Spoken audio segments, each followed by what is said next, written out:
ஆண்டவராகிய இயேசு கிறிஸ்துவின் நாமத்திலே உங்களை வாழ்த்துகிறேன், வரவேற்கிறேன். இந்த நாளிலும் கூட நாம் கொஞ்ச நேரம் தேவனுடைய வார்த்தைகளை தியானிக்க போகிறோம். ஒரு 3 மீன்கள் ஒரு குளத்திலே நண்பர்களாக வாழ்ந்து வந்தன. ஒன்றுடையதான பெயர் முன்பதாகவே தீர்மானி.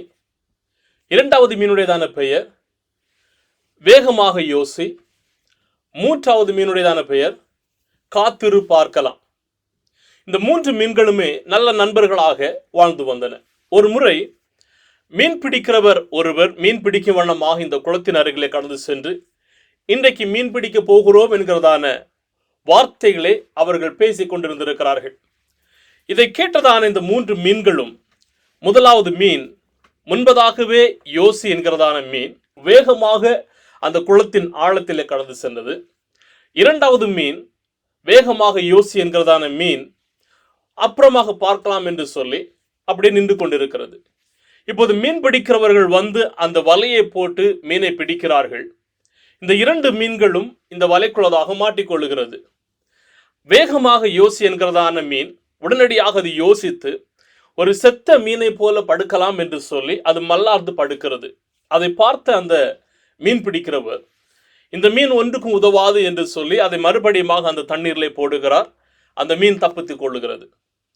காத்திரு பார்க்கலாம், வெயிட் அண்ட் சி அப்படிங்கிறதான இந்த மீன் அந்த வலைக்குள்ளதாக மாட்டி அது மாண்டு போனதாக இருக்கிறது. இதே போலதான் அநேக நேரங்களிலே மனிதர்களாகிய நாம் சில நேரங்களிலே நாம் வேகமாக யோசிக்கிறவர்களாக இருக்கிறோம். சில நேரங்களில் நாம் முன்பதாகவே தீர்மானிக்கிறவர்களாக இருக்கிறோம்.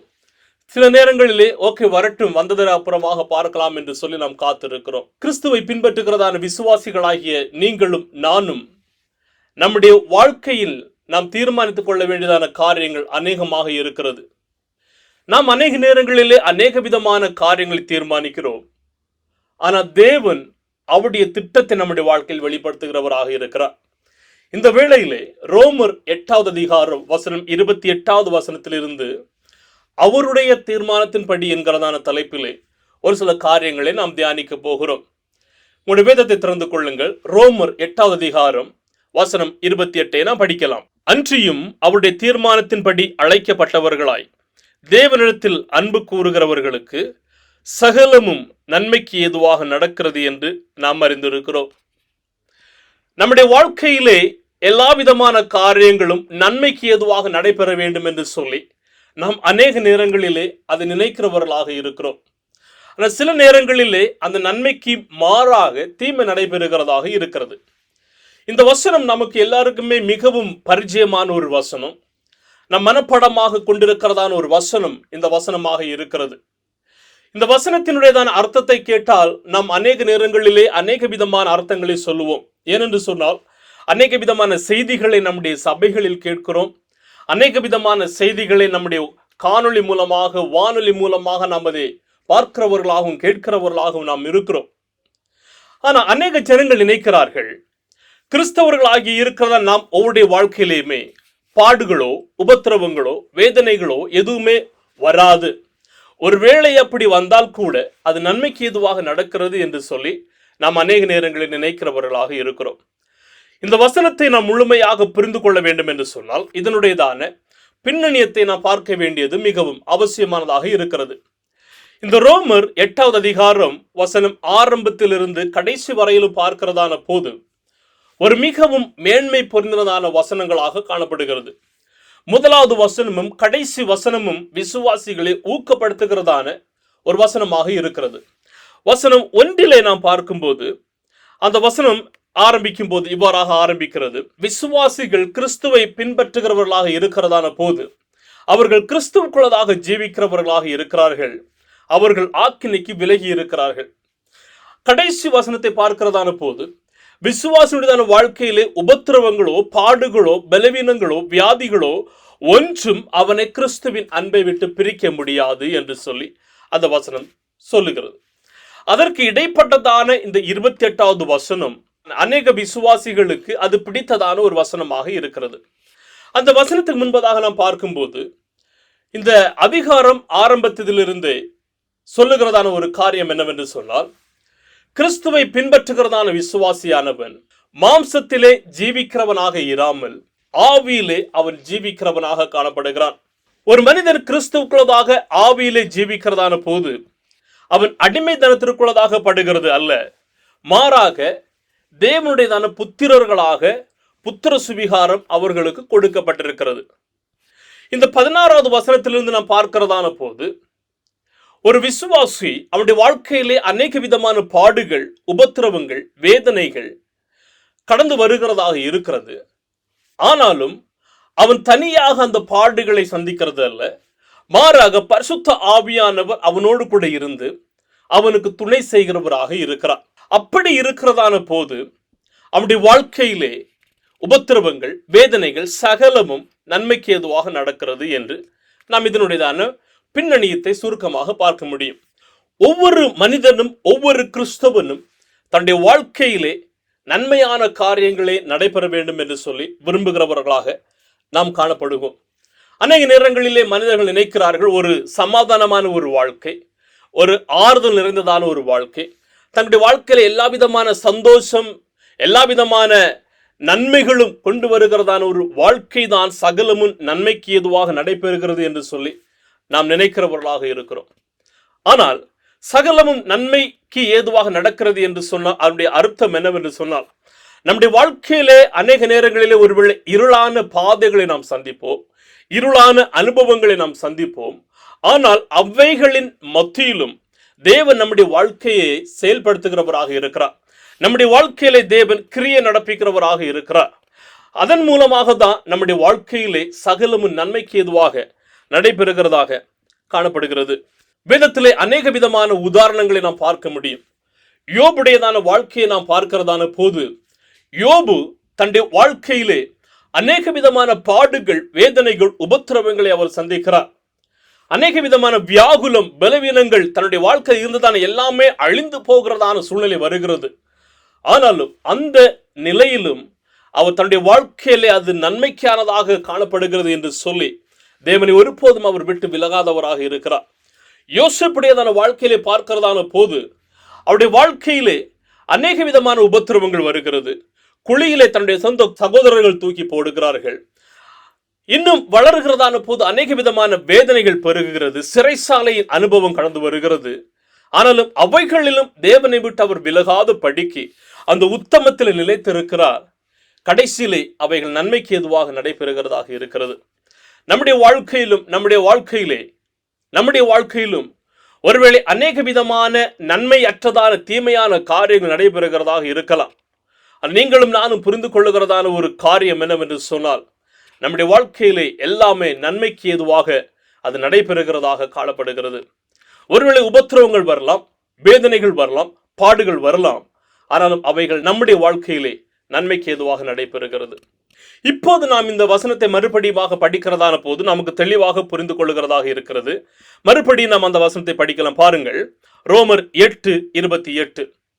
அன்றியும் அவருடைய தீர்மானத்தின்படி அழைக்கப்பட்டவர்களாய் தேவனிடத்தில் அன்பு கூறுகிறவர்களுக்கு சகலமும் நன்மைக்கு ஏதுவாக நடக்கிறது என்று நாம் அறிந்திருக்கிறோம்.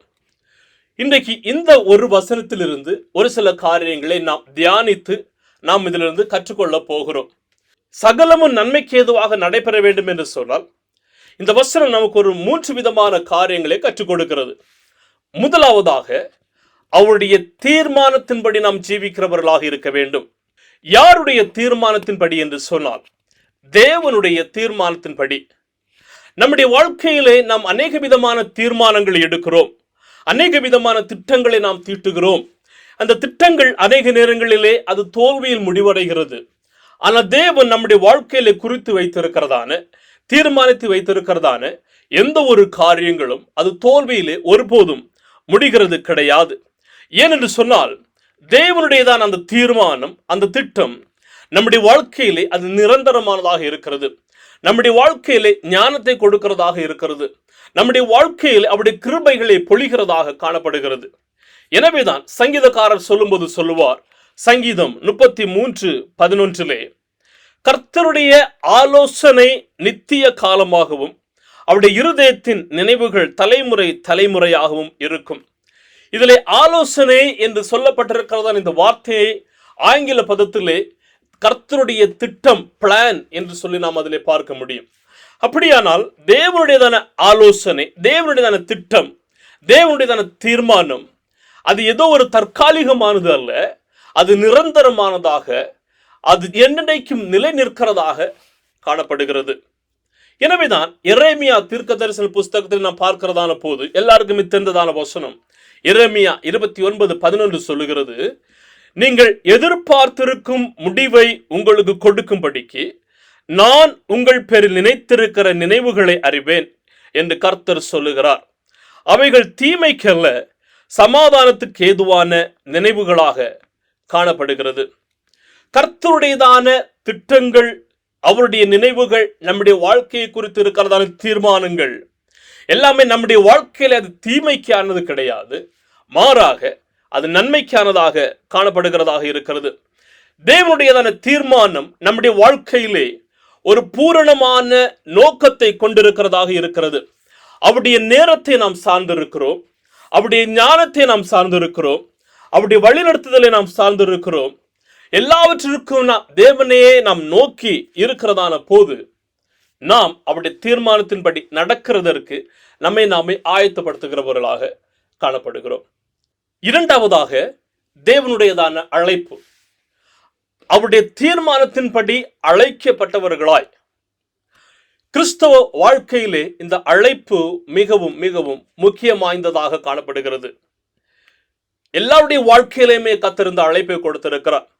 தேவன் நம்முடைய வாழ்க்கையிலே கொடுத்திருக்கிறது இந்த அழைப்பு மிகவும் முக்கியமான ஒரு அழைப்பாக இருக்கிறது. தேவன் நம்முடைய வாழ்க்கையிலே கொடுத்திருக்கிற இந்த அழைப்பு தெய்வீகத்துவம் வாய்ந்ததான ஒரு அழைப்பாக காணப்படுகிறது. இந்த அழைப்பை பெற்றதான தேவ ஜனங்கள் அவர்கள் கிறிஸ்துவுக்காக உண்மையாகவே அவர்கள் நிலை நிற்கிறவர்களாக காணப்படுகிறார்கள். இந்த அழைப்பை பெற்றதான தேவ ஜனங்கள் தேவனை எப்போதும் நெருங்குகிறவர்களாக இருக்கிறார்கள். தேவனுடைய சத்தத்திற்கு தங்களுடைய செவியை சாய்க்கிறவர்களாக இருக்கிறார்கள். தேவனுடைய வார்த்தையை எப்போதும் தியானிக்கிறவர்களாக இருக்கிறார்கள். தேவனை அறிந்து கொள்ள வேண்டும் என்று சொல்லி அந்த விசுவாச பாதையிலே வளர்கிறவர்களாக இருக்கிறார்கள். இன்னுமாக அவருடைய சித்தத்திற்கு என்று சொல்லி தங்களை ஆயத்தப்படுத்துகிறவர்களாக இருக்கிறார்கள். இந்த தேவனுடைய அழைப்பு ஏதோ சாதாரணமான முறையிலே கொடுக்கப்படுகிறது கிடையாது. அது முன்னே நாம் குறிக்கப்பட்டிருக்கிறவர்களாக இருக்கிறோம். எபேசியர் 1:11 சொல்லுகிறது, தமது சித்தத்தின் ஆலோசனைக்கு தக்கதாக எல்லாவற்றையும் நடப்பிக்கிற அவருடைய தீர்மானத்தின்படியே நாங்கள் முன்குறிக்கப்பட்டு கிறிஸ்துவுக்குள் அவருடைய சுதந்திரமாக நாம் காணப்படுகிறோம். அருமையான தேவ ஜனங்களே, நாம் ஒவ்வொருடைய வாழ்க்கையிலும் தேவன் கொடுத்திருக்கிறதான இந்த அழைப்பு முன்குறிக்கப்பட்டதாக இருக்கிறது. நாம் ஒரு வெட்டிங் இன்விடேஷன் இன்னொரு வீட்டிற்கு கொண்டு கொடுக்க செல்லுகிறோம் என்று சொன்னால், அந்த வீட்டிலே ஒருவேளை ஜனங்கள் இல்லை என்று சொன்னால் அந்த அழைப்புதலை நாம் அப்படியே அவருடைய வீடுகளிலே போட்டுவிட்டு கடந்து வருவோம். ஆனால் உங்களுக்கும் எனக்குமாக கொடுக்கப்பட்டிருக்கிறதான இந்த தெய்வீக அழைப்பு இது ஏதோ ஒரு பொதுவான ஒரு அழைப்பு அல்ல. நாம் ஏற்கனவே முன்குறிக்கப்பட்டிருக்கிறதான ஒரு அழைப்பாக காணப்படுகிறது. இந்த அழைப்புக்கு நாம் எப்படி பதில் சொல்லுகிறவர்களாக இருக்கிறோம்?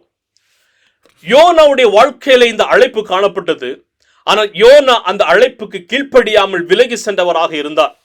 மோசேயுடைய வாழ்க்கையிலே தேவன் இந்த அழைப்பை கொடுத்தவராக இருந்தார். மோசே அதை தயங்கி இறுதியிலே அந்த அழைப்பை பெற்று தேவனுடைய சித்தத்திற்கு என்று சொல்லி தன்னை ஒப்பு கொடுத்தார்.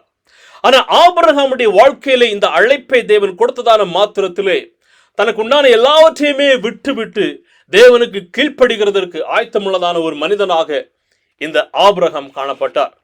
இந்த அழைப்பு ஒரு விலையேற பெற்றதான ஒரு அழைப்பு. இந்த அழைப்புக்கு நாம் எப்படி செவி சாய்க்கிறவர்களாக இருக்கிறோம்? இந்த அழைப்பை நாம் பெற்று அதற்காக நாம் ஓடுகிறவர்களாக நாம் காணப்பட வேண்டும். அருமையான சகோதர சகோதரிகளை, நம்முடைய வாழ்க்கையிலே அநேக விதமான பாடுகள், உபத்திரவங்கள், வேதனைகள் பெருகுகிறதாக இருக்கலாம். ஆனால் அப்படிப்பட்டதான சூழ்நிலையை ஒன்றை புரிந்து கொள்ளுங்கள், உங்களுடைய வாழ்க்கையிலும் என்னுடைய வாழ்க்கையிலும் தேவன் ஒரு சிறந்த ஒரு அழைப்பை கொடுத்திருக்கிறவராக இருக்கிறார். அந்த அழைப்பு ஒரு விலையேற பெற்றதான ஒரு அழைப்பு. அந்த அழைப்பு நம்முடைய வாழ்க்கையிலே காணப்படுகிறதான போது இந்த உலகத்தை மேற்கொள்ளுகிறதற்கு அது வழிவகுக்கிறதாக காணப்படுகிறது. ஏனென்று சொன்னால் அந்த அழைப்பு நம்மை ஜீவிக்க வைக்கிறது. அவருடைய தீர்மானத்தின் பிரகாரமாக காணப்படுகிறதான அழைப்பாக அந்த அழைப்பு நம்முடைய வாழ்க்கையிலே காணப்படுகிறது. ஆனால் அந்த அழைப்புக்கு செவி கொடுக்கிறதற்கு நாம் ஆயத்தமுள்ளவர்களாக இருக்கிறோமா? சகலமும் நம்முடைய வாழ்க்கையில நன்மைக்கு ஏதுவாக நடைபெற வேண்டும் என்று சொன்னால் அவருடைய தீர்மானம், அவருடைய திட்டத்தின், அவருடைய தீர்மானத்தின் பிரகாரமாக நாம் ஜீவிக்கிறவர்களாக இருக்க வேண்டும். அவருடைய தீர்மானம் என்னவென்று சொன்னால் அவருடைய அழைப்பிலே நாம் நிலைநிற்கிறவர்களாக இருக்க வேண்டும். மூன்றாவதாக, சகலமும் நம்முடைய வாழ்க்கையில் நன்மைக்கு ஏதுவாக நடைபெற வேண்டும் என்று சொன்னால் தேவனிடத்தில் நாம் அன்பு கூறுகிறவர்களாக இருக்க வேண்டும். தேவனை நாம் நேசிக்கிறவர்களாக இருக்க வேண்டும். அதே வசனம் சொல்லுகிறது, அன்றியும் அவருடைய தீர்மானத்தின்படி அழைக்கப்பட்டவர்களாய் தேவனிடத்தில் அன்பு கூறுகிறவர்களுக்கு சகலமும் நன்மைக்கு ஏதுவாக நடைபெறுகிறதாக இருக்கிறது. இந்த அன்பு என்று சொல்லுகிறது ஒவ்வொரு கிறிஸ்தவர்களுடையதான வாழ்க்கையிலேயுமே மிகவும் முக்கியமானது. எல்லாருடைய வாழ்க்கையிலேயுமே தேவன் அந்த அன்பை கொடுத்திருக்கிறார். சில நேரங்களிலே நாம் அந்த அன்பை நம்முடைய வாழ்க்கையிலே பிரதிபலிக்கிறவர்களாக இருக்கிறோம். ஆனால் சில நேரங்களிலே அந்த அன்பை நாம் விட்டு விலகுகிறவர்களாக நாம் காணப்படுகிறோம். நாம் ஒன்றை புரிந்து கொள்ள வேண்டும். நாம் தேவனை நேசிக்கிறது முன்பதாகவே தேவன் நம்முடைய வாழ்க்கையிலே அன்பு செலுத்தினவராக இருக்கிறார். 1 யோவான் 4:19 வசனம் சொல்லுகிறது, அவர் முந்தி நம்மிடத்தில் அன்பு கூர்ந்தபடியால் நாமும் அவரிடத்தில் அன்பு கூற கடவும். தேவ அன்பு நம்மை இணைக்கிறதாக இருக்கிறது. தேவ அன்பு நம்மை வாழ வைக்கிறதாக இருக்கிறது. தேவன் அவர் அன்பாகவே காணப்படுகிறார். தேவனுடையதான அன்பு நம்முடைய வாழ்க்கையிலே மற்ற ஜனங்களை கிறிஸ்துவுக்கு நேராக கொண்டு வர வைக்கிறதாக இருக்கிறது. அந்த அன்பிலே நாம் நிலை நிற்கிறவர்களாக காணப்பட வேண்டும். சகலம் நம்முடைய வாழ்க்கையிலே நன்மைக்கு ஏதுவாக நடைபெற வேண்டும் என்று சொன்னால் அவருடைய அழைப்பிலே நாம் இணைந்திருக்கிறவர்களாக இருக்க வேண்டும். அவருடைய தீர்மானத்தின் பிரகாரமாக நாம் ஜீவிக்கிறவர்களாக இருக்க வேண்டும். அவருடைய அன்பிலே நாம் ஜீவிக்கிறவர்களாக இருக்க வேண்டும். என்னை கேட்டுக்கொண்டிருக்கிறதான அருமையான சகோதர சகோதரிகளே, உங்களுடைய வாழ்க்கையில் இந்த தேவனுடையதான அன்பு எப்படி சென்று கொண்டிருக்கிறது? நாம் எப்படி அந்த அன்பை பிரதிபலிக்கிறவர்களாக இருக்கிறோம்? அந்த அன்பின் பிரகாரமாக நாம் ஜீவிக்கிறவர்களாக இருக்கிறோமா? அல்லது அந்த அன்பை விட்டு நாம் வெளியே இருக்கிறவர்களாக இருக்கிறோமா? தேவன் அன்பாகவே இருக்கிறார். அவரிடத்தில் சிறிதளவு கூட கசப்புகளோ வெறுப்புகளோ காயங்களோ கிடையாது. எனவே தான் அவர் உன்னை போல பிறனையும் நேசி என்று சொல்லி நம்முடைய வாழ்க்கையில் அவர் கட்டளையிட்டு இருக்கிறார். அந்த அன்பை நம்முடைய வாழ்க்கையிலே தக்க வைத்துக் கொள்ள வேண்டும். அநேக நேரங்களில் நம்முடைய வாழ்க்கையில் உபத்திரவங்கள் வரும். அநேக நேரங்களில் நாம் எதிர்பாராத சூழ்நிலைகள் நம்முடைய வாழ்க்கையில கடந்து வரும். அநேக நேரங்களில் நம்முடைய வாழ்க்கையில பலவீனங்கள் கடந்து வரும். அநேக நேரங்களில் நம்முடைய வாழ்க்கையிலே நம்முடைய உணர்வு ரீதியான பலவிதமான போராட்டங்களை நாம் சந்திக்க வேண்டியது இருக்கும். அநேக நேரங்களில் நம்முடைய வாழ்க்கையிலே தேவனுக்கு பிரியமில்லாத சூழ்நிலைகள் நம்முடைய வாழ்க்கையில கடந்து வந்து தேவனை விட்டு நம்மை விலக வைக்கிறதாக இருக்கும். ஆனால் அந்த நேரங்கள் ஒன்றை புரிந்து கொள்ளுங்கள், தேவன் அவர் அன்பாகவே இருக்கிறார்.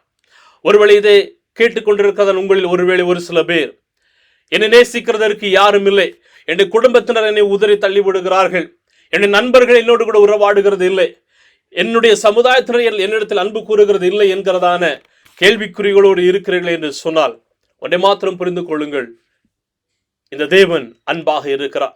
அவர் உங்களை நேசிக்கிறவராக இருக்கிறார்.